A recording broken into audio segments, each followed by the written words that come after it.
In the parable of the mustard seed, Jesus taught his audience that the kingdom will start small, then grow large, and by implication, that we shouldn't disregard or bias ourselves against something on the basis of its small size.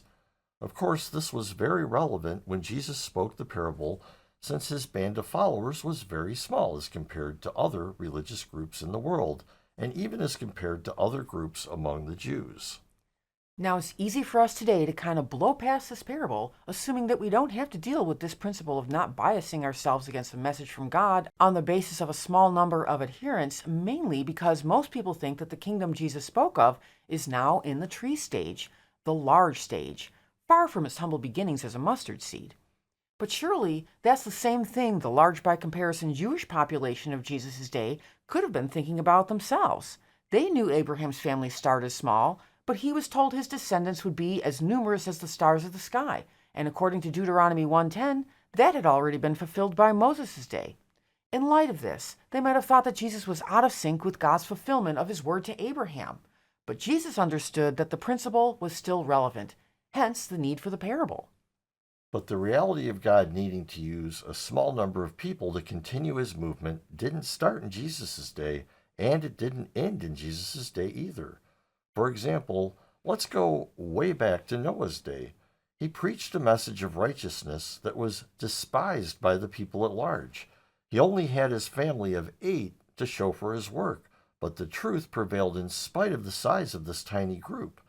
Then there was Abraham and Sarah, as we already mentioned. God once again had a mustard seed to work with, 2 people, barren and old in years. But what happened? God grew a nation from their son Isaac via Jacob. The history of God's movement is sadly filled with stories of this cycle. Even during Jesus' ministry on earth, the movement went through a decrease in size after Jesus said to eat his flesh and drink his blood, as you might recall from John chapter 6, which says that many of his disciples left Jesus at that point. But then, of course, the Jesus movement grew, especially after the resurrection, and spread throughout the Greek-speaking world at the time. But then what happened? The true movement of Jesus became small again. Consider the Dark Ages, when there were only a few adherents to truth once again, and a reformation needed to take place in order to revive God's tiny kingdom. Single solitary men like Huss and then Luther, etc., began the process of restoring to the people truths from the Word of God. The Protestant Reformation started small and grew large, just like the tiny mustard seed grows into a surprisingly large shrub. And then what happened? The Protestant churches fell when they rejected the first angel's message, and the number involved in the movement of the first and second angel's message shrank even smaller after the Great Disappointment of 1844. It is estimated that there were only 50 left who stayed on the track of truth God was leading them on. Now, some might have argued in these early days of Adventism that the movement was small and dismissed it on those grounds. But surely the pioneers could have pointed to the principle in the parable of the mustard seed to help them see the error in their reasoning, that just because the movement is small doesn't mean it's wrong. But those in the groups that rejected the path our pioneers stayed on could have easily objected, claiming that the seed stage of the kingdom only applies to when Christianity was very first beginning. But now we are this blossoming tree. People could have argued that to the early Adventists, and people could have argued that to the faithful Christians during the Dark Ages. Like, oh, you are just some small little group out in the mountains. We are at the tree stage now. And Christianity did think this. Once they took over the Roman Empire, it sure seemed like they had become the tree. But in hindsight, we can see how wrong they were to think this way. So now that the SDA membership is 22 million or so, is it safe to say that we're done now with the principle Jesus laid out in the parable of the mustard seed? No. Remember, the underlying principle is that the smallness of a group is not evidence that it isn't led by God. This principle is eternal.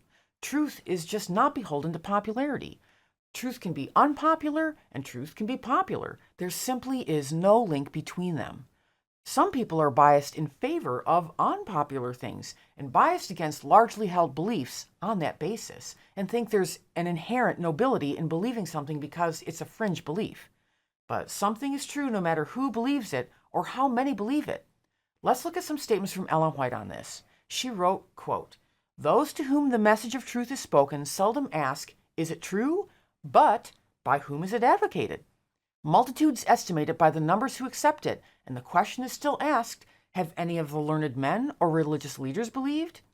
Men are no more favorable to real godliness now than in the days of Christ. They're just as intently seeking earthly good to the neglect of eternal riches, and it's not an argument against the truth that large numbers are not ready to accept it, or that it is not received by the world's great men, or even by the religious leaders. Close quote. That's Desire of Ages, page 459, paragraph 5. Just think about Galileo, who supported the heliocentric model of the solar system, which, although well understood and taken for granted as truth today, was considered heretical by the Catholic Church back in the 1600s. He was tried by the Roman Catholic Church for heresy and was placed under house arrest for the remainder of his life for holding this belief. His belief was true, and he knew it was true based on the observable universe, but it was not a belief held by many at the time. But that didn't make it any less true. Again, easy to see in hindsight, but we need to be willing to unbiasedly look at evidence even when it's new, or strange to us, or obviously unpopular. These factors just have no bearing on truth value. Ellen also wrote, quote, of the vast population of the earth before the flood, only 8 souls believed and obeyed God's word through Noah. For 120 years, the preacher of righteousness warned the world of the coming destruction, but his message was rejected and despised. So it will be now. Close quote, Patriarchs and Prophets, page 102. So Ellen gave no indication that we would be able to let our guard down in this regard, and neither did Jesus. In the Great Controversy, she wrote, quote, the spirit which actuated those priests and rulers is still manifested by many who make a high profession of piety. They refuse to examine the testimony of the Scriptures concerning the special truths for this time. They point to their own numbers, wealth, and popularity, and look with contempt upon the advocates of truth as few, poor, and unpopular, having a faith that separates them from the world. Close quote, The Great Controversy, page 596. So in summary, we should never think that it is a good argument against something that there are few adherents. It never was, and it never will be. We'll conclude with a final statement from Ellen White, urging us to thoroughly investigate any message purportedly from the Lord and to avoid dismissing it out of indifference or bias, which would include prejudice based on a small number of its adherents. In Counsels on Sabbath School Work, page 28.1, she wrote, quote, when a message comes in the name of the Lord to his people, no one may excuse himself from an investigation of its claims. No one can afford to stand back in an attitude of indifference and self-confidence and say, I know it is truth. I will not listen to the message of this messenger, for I know that it cannot be truth. It is from pursuing this very course that the popular churches were left in partial darkness, and that is why the messages of heaven have not reached them. Thank you for staying with us till the end. We invite you to visit our website, www.bdsda.com, to learn more about who we are and, just as important, who we are not.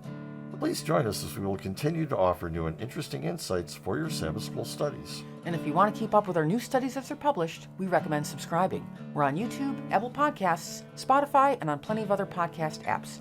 Links for subscribing are in the description. God bless. Many blessings.